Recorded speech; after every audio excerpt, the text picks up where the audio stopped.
The Astro race is the strongest one in the verse right now, and the reason are these 16 Astro toilets. Some of them are just pure monsters. The funny thing is that we don't even know how strong these guys actually are. Heck, we don't even know about their leader. But don't worry, because today I will try my best to explain and analyze their true strength. Let's start the video with the Detainer Astro Toilet. The Detainer Astro Toilet has two forms. His first form debuted in episode 60. In this version, his main weapon is his 3 detaining claws, 2 on his sides and 1 on top, similar to a scorpion. These claws can also shift into blade form for close combat. In Form 1, he wears a 1-stripe helmet, showing a lower rank. He has basic abilities like levitation and warping. He was injured in the same episode, but later got repaired. In episode 70, his 2.0 form appears with major upgrades. His detaining claws are improved, now able to magnetize, dismantle, grab, or crush objects with ease. His helmet now shows a higher rank, meaning he was likely promoted. Despite his upgrades, he remains one of the most arrogant characters in the series, and this overconfidence often affects how he fights. He can also utilize Sonic Charge and can ram into opponents. In episode 72, he fought the G-Toilet and lost the fight. Luckily for him, Juggernaut Astro Toilet interfered and saved him. His current status is heavily injured, and he is presumably getting repaired. He also seemed very loyal to the Overseer Astro Toilet. I mean, we often see them together. This guy has a lot of potential, and I am excited to see his next appearance. The Watchman of Doom, also known as Corrupted Titan TV Man, is the infected version of Titan TV Man. His purple reactor core has been replaced with an orange core, showing his new allegiance to the Astro Toilets. His chest is fitted with a corruptor attachment, sent by the Astro Toilets,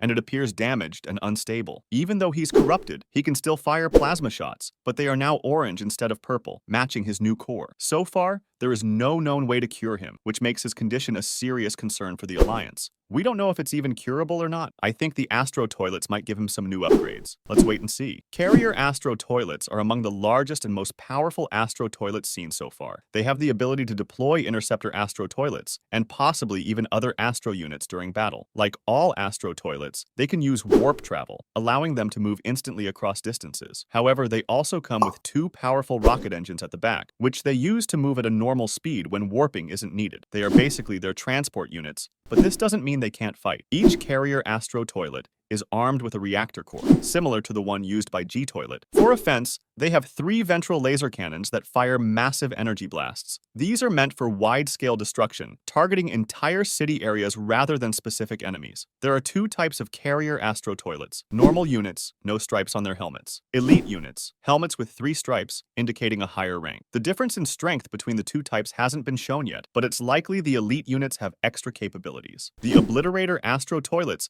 made their first appearance in episode 74, alongside several other new Astro units. They look similar to the Rocketeer Astro Toilet, but with extra upgrades and added features. Even though they are ranked lower in the Astro Toilet army, they are much stronger than regular Astro troops, thanks to their huge size, fast movement, and heavy firepower. Obliterators are armed with 4 plasma cannons that fire powerful orange energy blasts, making them deadly at range. In close combat, they can bite off parts or weapons from enemies and charge forward at high speeds, ramming, crushing, or tossing anything in their way. Surprisingly, they don't have a single stripe on their helmets, yet their strength clearly shows they're not to be underestimated. The Scout Astro Toilet made its debut in episode 75. It closely resembles the Juggernaut Astro Toilet, and they seem to share a strong connection. Some even believe that the Scout might be Juggernaut's child. It has 2 mechanical arms, both highly versatile in battle. On the right arm, it features a set of holographic claws, and on the left, it can generate a hexagon-shaped energy shield, very similar to Juggernaut Astro Toilets. This shield is known to be highly durable. Mounted on its shoulders are 2 pairs of powerful lasers, which manage to damage the female mutant Skibidi Toilet, a unit known for being extremely tough. The Scout Astro Toilet can also perform a sonic charge to ram enemies,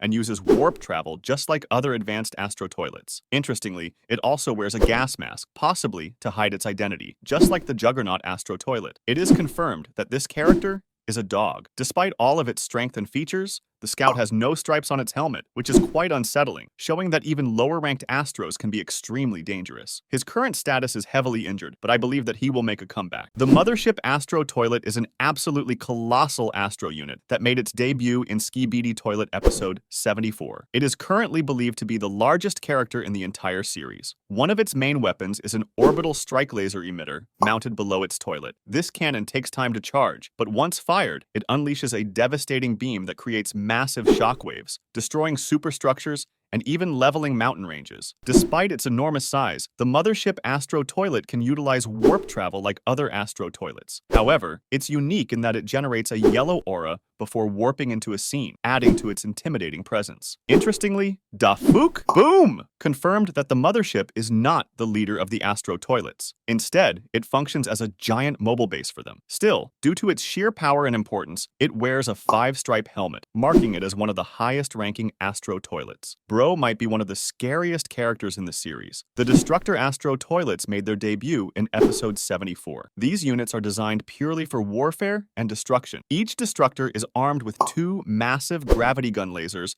mounted on the sides of their toilet body. These aren't just weapons, they also act as battery cells, storing large amounts of energy generated by their reactor cores, which can then be converted into laser attacks. They have the ability to reconfigure their armor and weapon systems, shifting into a more compact and durable form. This allows them to ram into and disable giant enemies, including Titans, with incredible efficiency. Their entire body is covered in highly refined steel armor, making them extremely hard to damage. Each Destructor Astro Toilet wears a 1-stripe helmet and is capable of warp travel, which they perform very efficiently. Surprisingly, they can also speak perfect English, showing advanced AI or communication systems. In addition to their main weapons, they have 4 plasma laser cannons, 2 on each side, capable of rapid-firing powerful plasma shots, making them even more dangerous in ranged combat. The Duchess Astro Toilet has 2 forms. Her 1.0 form debuted in episode 76, and she was later upgraded in episode 77. In her 1.0 form, her primary weapons are her quad mechanical tendrils. These tendrils have multiple attack methods and functions. With their sharp pincers, they can mutilate or dismember enemies. They're equipped with a magnetic system that allows the Duchess to pull enemies toward her. The tendrils can also emit intense fire, acting like blowtorches, and have an energy absorption system to drain power from their targets. On top of that, the tendrils can also function as laser cannons. She can also fire lasers from her eyes and mouth. Naturally, she can utilize warp travel like other Astro Toilets. For defense, she uses a holographic crimson hex shield. Instead of a helmet, she wears a giant glowing halo on her head, and her exact rank is currently unknown. Her 2.0 form is the Titan version of the Duchess Astro Toilet. In this form, she has 4 large tentacles that can deploy and retract from a massive device mounted on her back. These tentacles can grab and pull enemies from long range. She now also has a reactor core. On top of all that, she is now able to fight in hand-to-hand combat and has been seen using a powerful energy whip. One disturbing trait, she appears to enjoy torturing her enemies, making her one of the most sadistic Astro Toilets yet. Who do you think is stronger, her or the Titan Speaker Man? The Interceptor Astro Toilet was first introduced in episode 74. These Astro Toilets are extremely fast and capable of traveling across vast areas in a very short amount of time. Thanks to their streamlined and sleek body design, Interceptors can reach high speeds and are excellent at ramming into small or slow-moving enemies with ease. They are equipped with 2 automatic blasters that fire weak plasma shots at extremely rapid rates. Once fully charged, they can also fire 4 medium-sized plasma bolts. However, they struggle with poor accuracy, which is why a plasma scope is often used for precise targeting. When critically injured, an Interceptor emits a loud, ear-piercing scream as a final act of aggression. Immediately after, it self-destructs in a powerful detonation, attempting to eliminate its target and any nearby enemies as a last-ditch effort. They wear a 1-stripe helmet, a sign of their elite but lower-ranked status. Interceptors can also be stored inside carrier Astro Toilets and deployed at will during combat. They can use warp travel as well. The Juggernaut Astro Toilet is an extremely powerful Astro Toilet who first debuted in episode 72, where he saved the critically injured Detainer Astro Toilet. His main method of attack is through his forged mechanical extender grips, gigantic mechanical arms with claws that serve as hands. On his right arm, the Juggernaut Astro Toilet is equipped with a shockwave cannon capable of launching powerful plasma projectiles. These are so strong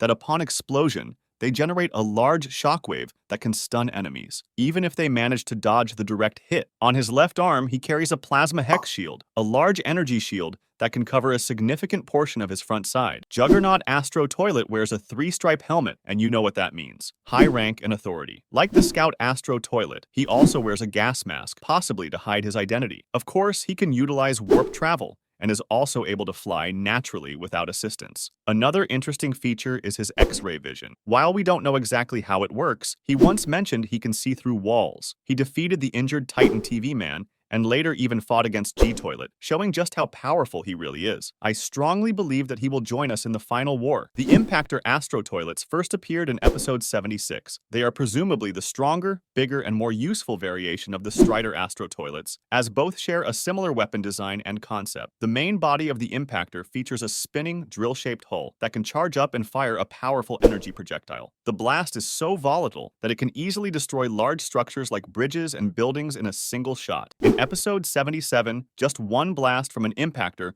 was able to knock a shoulder TV off the upgraded Titan TV Man and even significantly damage his main screen, which says a lot about its destructive capability. On top of that, they also come equipped with two small Astro Destruction lasers mounted at the sides of their water tanks. These are meant to deal with enemies approaching from behind. Let's not forget the 4 robust mechanical limbs of the Impactor. These allow it to perform long-distance jumps, letting it cross terrains and obstacles that would be a major problem for wheeled or legged units. I don't think Bro knows how to use warp travel. Trooper Astro Toilets first appeared in episode 76. They seem to be the most common type of Astro Toilet, often deployed in large numbers to the front lines as the main infantry unit. While they're considered one of the weakest Astro Toilet variants, don't let that fool you. Troopers have proven to be incredibly dangerous, easily outclassing regular Alliance units and Skibidi toilets in combat. Their main weapon is the dual Astro Plasma Blasters, compact handheld versions of the Astro Plasma Emitter. These blasters have a medium fire rate and fast projectile speed, making them powerful enough to wipe out regular Alliance members and Skibidi toilets with ease. Surprisingly, these troopers are also great at ramming into opponents during close combat and are tougher and more durable than they look. The Overseer Astro Toilet, also known as the Assailant Astro Toilet, made his debut in episode 53. He serves as a commander in the Astro Toilet hierarchy, sporting a 5-stripe helmet. While he's technically the highest-ranking standard unit, he's seemingly outranked by the Duchess Astro Toilet. He's known as a strategic genius, often abusing his authority over lower-ranking Astro Toilets. In short, he's the mastermind behind many of the Astro Toilet operations and attacks. His main weapon is a photon cannon that grows more powerful the longer it charges. He also has laser eyes, which seem very powerful. What truly sets him apart is his helmet core, a unique feature exclusive to him. The core emits a dim light and gives him battlefield abilities, like generating a massive cyclone to prevent teleportation smoke from fading. Though it's only been shown briefly, this ability suggests his core is capable of much more. He wears automatic sunglasses shown in episode 74. He can warp and somehow fly. It's possible he even has a Titan form that hasn't been revealed yet. One last thing, he absolutely hates G-Toilet, like with a passion. Jimmy is just that guy though. The Overseer Astro Toilet is not just strong. He's one of the smartest characters in the entire series. The Rocketeer Astro Toilet made his first appearance in episode 51. He's likely the prototype or early version of the Obliterator Astro Toilet, with a key difference. While Obliterators have 4 massive Astro Plasma Cannons, the Rocketeer instead uses 4 rocket launchers mounted beneath the wings of his toilet. He seems to be one of the lowest ranking Astro Toilets in the entire hierarchy, with limited armor and less advanced tech. His main weapon setup is those quad rocket launchers, and he also has a large metal plating on the front for defense. Interestingly, this armor also has lights, though their purpose is unclear. He can fly thanks to his jet setup, but it's unknown if he can warp like higher tier Astro Toilets. Unfortunately for him, he didn't last long. He was destroyed in the same episode by none other than the Prime Titan cameraman. Tough luck for the guy. He got absolutely cooked. The Specialist Astro Toilets were first introduced in episode 77. They are believed to be an upgraded and more elite version of the Trooper Astro Toilets. Each Specialist comes equipped with 2 large mechanical arms attached to the sides of their energy pack. Their main melee weapon is an advanced plasma-based cybernetic sword built directly into the right mechanical arm, perfect for close-range combat. For ranged attacks, they carry rotary plasma cannons, which use rotating barrels to unleash rapid-fire plasma shots. They also feature shoulder-mounted plasma emitters, although these haven't been seen in action yet. Specialists can warp, ram into enemies, and most impressively, they are the first Astro Toilets shown with cloaking abilities, allowing them to turn invisible or transparent during battle. The Strider Astro Toilet made his debut in episode 76. Like the Astro Trooper, he has no visible stripes on his helmet, which clearly marks him as a low-ranking Astro Toilet. Even though his screen time was limited, it's assumed that the Strider functions as a tank unit. He fires powerful plasma projectiles at his enemies, and typically operates with Trooper and Specialist Astro Toilets covering him for extra support. His main weapon, the Cyber Cannon, is especially deadly when fully charged, capable of dealing serious damage. The Strider also stands out for his thick-clawed mechanical legs, 4 sturdy limbs designed for tough battlefield movement, giving him better mobility across different terrains while keeping him stable during attacks.